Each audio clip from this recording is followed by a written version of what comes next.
If you want your air conditioner to run smoothly, knowing what a metering device is and how it works is key.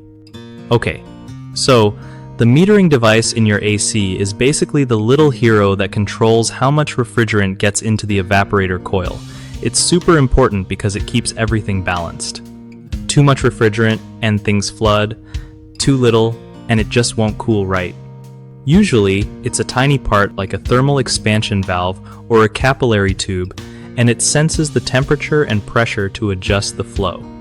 If it's working well, your AC cools efficiently and uses less energy, which is awesome for your bills. You can't see it easily, but if your AC feels off, this might be why. When you're checking or fixing stuff, make sure the metering device isn't clogged or damaged. Also, using the right refrigerant type and amount is a must because it works hand in hand with that part. If you're unsure, calling a pro to inspect this is always a smart move since messing with refrigerants can be tricky. One of the biggest mistakes people make with metering devices is ignoring signs like uneven cooling or weird noises, which usually means the device is blocked or malfunctioning. Cleaning or replacing it can fix that fast. Another common problem is using the wrong type of refrigerant.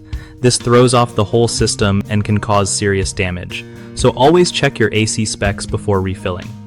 The third issue is neglecting regular maintenance.